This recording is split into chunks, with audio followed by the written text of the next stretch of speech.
तो मैं आ गई हूँ अभी मंदिर के अंदर। वैसे गेट बंद था लेकिन मैंने खोल दिया है। बगल में एक आंटी थी, उनसे पूछ के अंदर आई हूँ, क्योंकि कई मंदिर में मतलब अंदर जाना अलाउड नहीं रहता है। लेकिन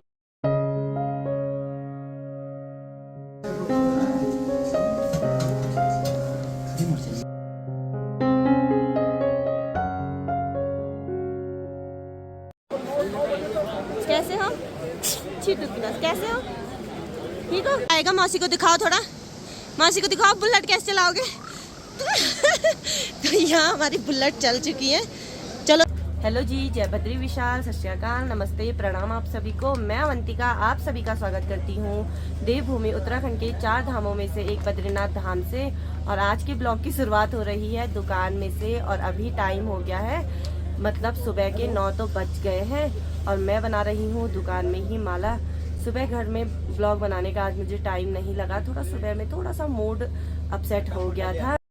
और मैं बना रही हूँ दुकान में ही माला, और ये दोनों मुझे यहाँ पे परेशान करने के लिए आ रखे हैं। अपना काम तो करेंगे नहीं और मुझे भी काम नहीं करने देंगे। तो आज का मौसम फिर से हो गया है खराब, काले घने बादल छा गए हैं और कभी भी बारिश स्टार्ट हो सकती है।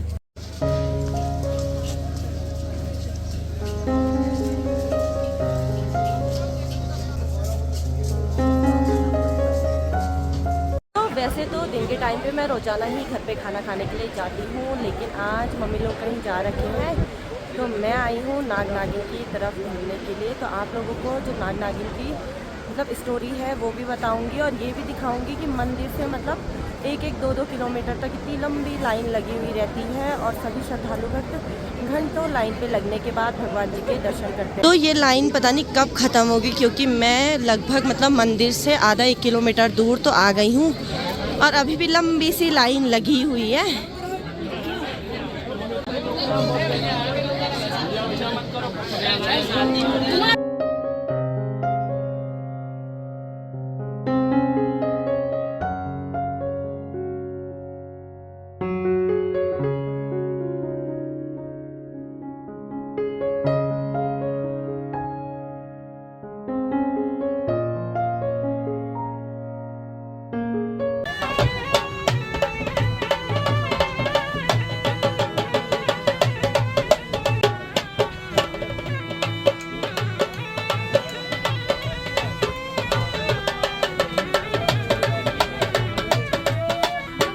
मंदिर से पूरा ही 2 या 3 किलोमीटर आगे आ गई हूँ और अब जाके लाइन मतलब थोड़ा समाप्त हुई है।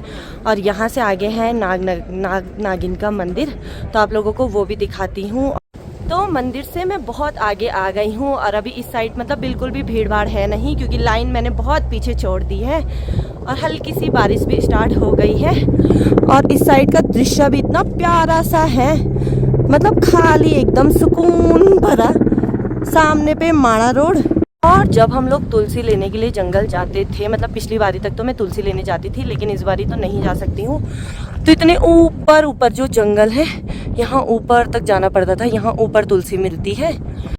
तो मैं जिस साइड घूमने के लिए आई हूँ, तो इस साइड भी मतलब जब जून के महीने में बहुत भीड़ रहती है, तो मतलब इतने दूर तक भी लाइन लगती ही है। आज तो मतलब कम ही लाइन लग रखी है उस हिसाब से।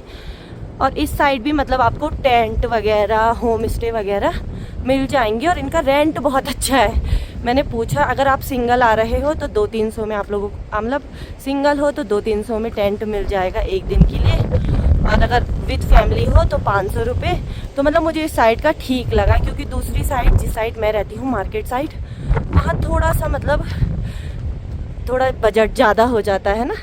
और मैं अकेली जा रही हूँ, मुझे मतलब घूमने में अकेले ही अच्छा लगता है, क्योंकि अगर किसी को साथ में लेके आती फिर उनके हिसाब से टाइम हो ना हो। और मेरा तो अभी लंच टाइम भी था, मैं फ्री भी थी, घर पे खाना खाने गई नहीं आज। तो यहाँ पे है नाग नागिन मंदिर और बंद है, मुझसे खुलेगा तो खोलते हैं। तो मैं आ गई हूँ अभी मंदिर के अंदर। वैसे गेट बंद था लेकिन मैंने खोल दिया है। बगल में एक आंटी थी, उनसे पूछ के अंदर आई हूँ, क्योंकि कई मंदिर में मतलब अंदर जाना अलाउड नहीं रहता है, लेकिन यहाँ आ सकते हैं। और सामने पे पत्थर पे नाग और नागिन जी की, जो भगवान जी हैं उनकी आकृति बनी हुई है। तो ये है आकृति।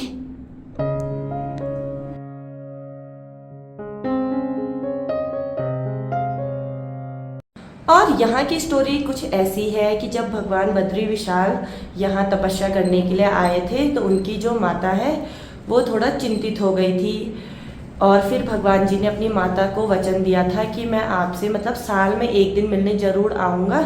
तो उनकी माता, जो भगवान बद्री विशाल जी की माता है, उनकी माता मूर्ति, तो जब अष्टमी होती है हमारे गांव में, तो अष्टमी के बाद एक ही दिन माता मूर्ति का मेला लगता है और उसी दिन भगवान बद्री विशाल जी के जो दर्शन होते हैं वो माता मूर्ति में होते हैं।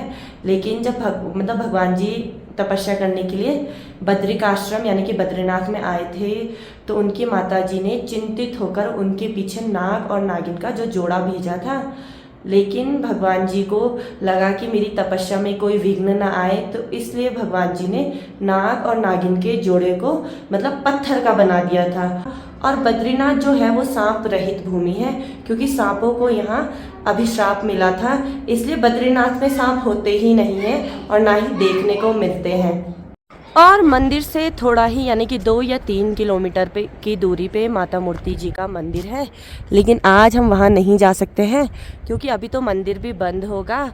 और जब अष्टमी होगी तो जिस दिन माता मूर्ति का मेला लगेगा तो उस दिन ज़रूर जाऊँगी और आप लोगों को भी दिखाऊँगी। और अभी जिस साइड में आ रखी हूँ तो इस साइड भी एक छोटा सा गांव है जिसे कि गजकोटी बोलते हैं और बहुत सुंदर सा है क्योंकि प्रकृति के बीचों बीच बसा हुआ है। तो आप लोगों को भी दिखाती हूँ यहाँ का गांव। मतलब छोटा सा गांव है गजकोटी वैसे तो, लेकिन बड़े सुंदर सुंदर से घर है और ये मतलब कुछ होम स्टे भी है इस साइड और बहुत सुंदर सा नज़ारा। और इस साइड भी मतलब कुछ घर है। तो अभी हमने भगवान जी के दर्शन भी कर लिए हैं और अब सीधा चलते हैं दुकान की तरफ। अभी मुझे खाना भी खाना है और सुंदर सा मतलब मुझे तो बड़ा पसंद आया। मैं खुद मतलब बहुत टाइम बाद यहाँ आई हूँ। पिछली बार तो जब माता मूर्ति का मेला हुआ था तो मैं माणा रास्ते ही चली गई थी, मतलब गाड़ी भी जाती है आधे रास्ते तक, तो मैं उस दिन अपने भाई के साथ ही गई थी। तो आज फिर से बद्रीनाथ का मौसम हो चुका है ख़राब, काले घने बादल छा गए हैं और हल्की सी हवा भी चलनी स्टार्ट हो गई है और उसके साथ मतलब हल्की सी बूंदाबांदी भी स्टार्ट हो गई है। कभी भी बारिश हो सकती है। और मैं आई हूँ नाग नागिन भगवान जी के दर्शन करने के लिए, तो अभी फिर से जाने लग गई हूँ वापस।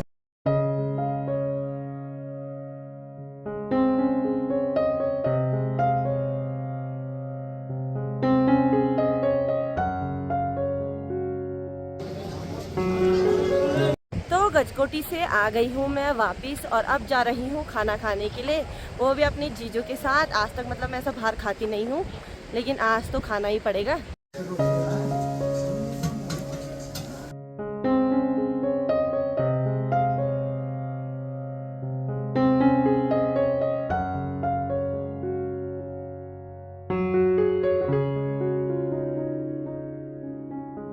अभी हम लोगों ने खाना भी खा लिया है और सभी लोग अपनी अपनी जगह पे बैठ गए हैं क्योंकि अब सीधा 3 बजे में मंदिर खुलेगा। और खाना खाने के बाद वैसे तो मुझे सीधा ही दुकान में जाना था, लेकिन मम्मी ने तुलसी भी देनी थी तो फिर से मुझे गांव में आना पड़ा और अब पहले मंदिर जाऊंगी उसके बाद दुकान जाऊंगी। कैसे हो? कैसे हो? ठीक हो? तो मैं तो दुकान में बना रही थी माला और नन्नू अपने दादा के साथ आएगा घूमने के लिए ना, दादा के साथ। तो सभी को हाय कर दो नन्नू, सबको हाय करो।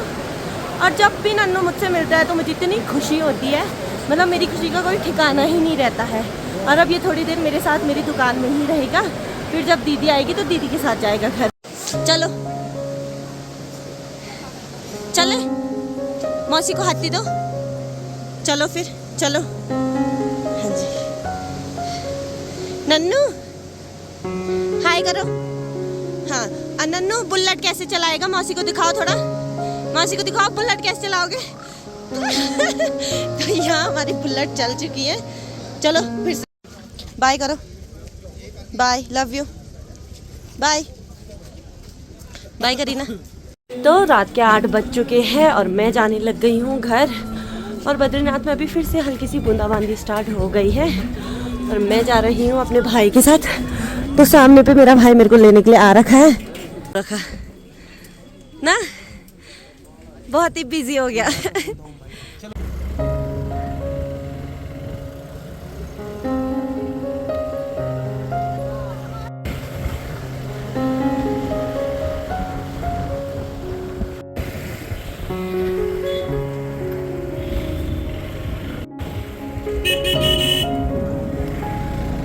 रात के टाइम पे मार्केट में बहुत भीड़ भाड़ रहती है।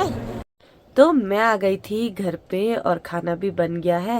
वैसे आजकल मैं लगातार ही खिचड़ी खा रही थी, लेकिन अब फिर से आ गई हूँ रोटी सब्जी पे। और आज सब्जी मतलब हरी सब्जी बनी है, रोटी और साथ में उर्वशी माता का प्रसाद और एक गिलास दूध। तो अभी हम लोगों ने खाना भी खा लिया है और आज मैं गई थी नाग नागिन जोड़े के दर्शन करने के लिए और आप सभी लोगों को भी मैंने दर्शन करवाए। तो जो बद्रीनाथ की भूमि है, तो यहाँ मतलब आप लोगों को कहीं भी सांप नहीं दिखेंगे। तो बद्रीनाथ में और भी कई ऐसे रहस्य हैं जो मैं आपको आने वाली मतलब वीडियो में बताऊंगी। और अब मैं आपसे मिलती हूँ एक नई ब्लॉग में। तब तक के लिए जय बद्री विशाल, जय श्री राम, बाय।